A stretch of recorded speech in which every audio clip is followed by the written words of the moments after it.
Welcome to Chukeng inikining Clark Abandoned Hospital, kining Clark, Pampanga. Nandito kami sa Abandoned Hospital sa Clark, Pampanga. National Geographic has dubbed this abandoned in the Philippines as the creepiest place all around the world. Yes. In 1991, Clark Air Base, or the Medical Center of Southeast Asia, has been badly affected by the explosion of Mount Pinatubo. The place allegedly experienced major bombing from the Japanese and air raid while people were celebrating Christmas. The souls of the victims apparently making noises and apparitions in the area, which have been witnessed by some of the locals in the area. When we were approaching the place, it was slightly chilling because of the stories we heard before going there. When we got there, the guard was actually strict, but he was nice enough to roam us around the hospital. We first went to the basement of the hospital where the morgue, cremation, and such happened. It was scary and chilling. Some of us actually heard the woman scream. We backed out immediately and continued the trip upstairs. Hi everyone! Nandito kami ngayon sa San Guillermo Church sa Bacolor, Pampanga. Originally standing at 12 meters high, the lahar flow from Mount Pinatubo's 1991 eruption reduced Bacolor Church's facade into half its original height. The original door, which has been buried by mud and ash materials, can no longer be seen. What were formerly church windows are now used as main entrances to this house of worship. After the lahar devastation of Bacolor Church, the town residents lent their hands to preserve their heritage by digging up the original table and its centuries-old images. The floor was then reconcreted and the table refitted right under its once soaring dome.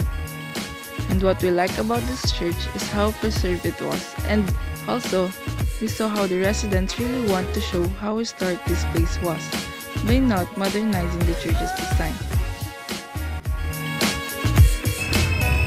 The St. James the Apostle Parish Church, or commonly known as the Betis Church, is a Baroque-style church located in Betis, Wagua, Pampanga. The church was established in 1607 and dedicated to St. James the Apostle. It was declared a National Cultural Treasure by the National Museum and the National Commission for Culture and the Arts.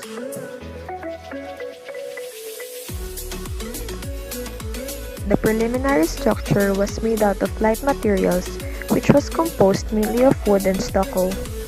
Fire broke out within the church several times due to these light materials, so it was finally built with concrete in 1770. The ceiling paintings were repainted by a native of San Agustin named Macario Ligon. His assistant named Victor Ramos, who was in his teen years then, was also the one who restored these paintings in the 1970s.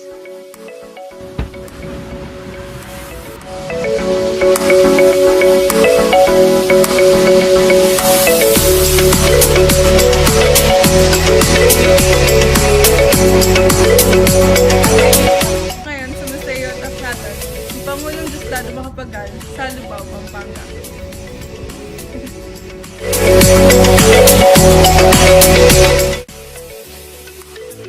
The President Diosdado P. Macapagal Museum and Library in San Nicolas, Lubao, Pampanga is a historical interactive museum focused on the life and times of Diosdado Pangan Macapagal. The main framework weaving through the entire museum is a 5-chapter Macapagal life story featuring Dadong in his early years, family life and schooling, and his being a Kapampangan poet and zarzuelista.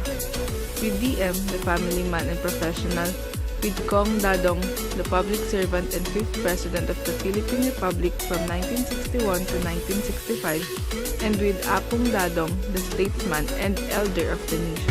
Welcome to the Lazarin House located at San Fernando, Pampanga. This ancestral house exemplifies the architectural prevalence during the American colonial period.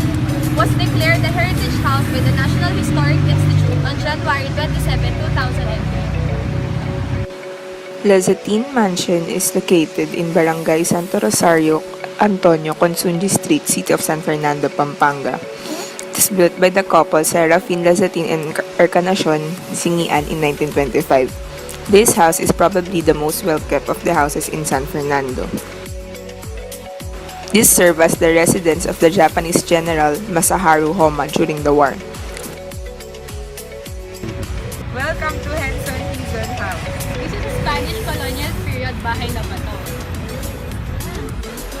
The Henson Hizon residence is located in Barangay Santo Rosario, Antonio, Consunji Street, City of San Fernando, Pampanga.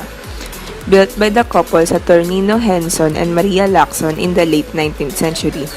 What used to be one of the grandest houses in the area was partially ruined by lahar in 1995.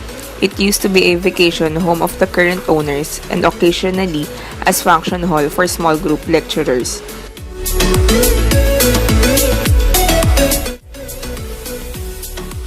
Today at San Fernando train station in Pampanga.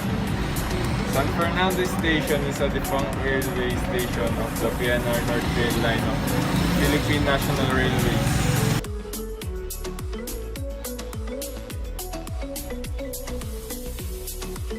Standing amid residences in Barangay Santo Niño in the city of San Fernando, Pampanga, are the ruins of what was once a busy and historic train station of the Manila-Dagupan Railway.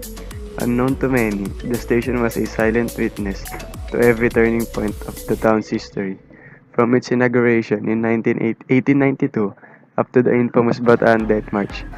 It most definitely played an essential role in making the town boom into a great city, one that is rooted in its rich heritage and culture. It was opened on February 23, 1892 as a part of Bagbag Mabalacat stretch of the Manila-Dagupan railway system and was inaugurated by Governor General Julio Espujol and Archbishop Bernardino Nazareda.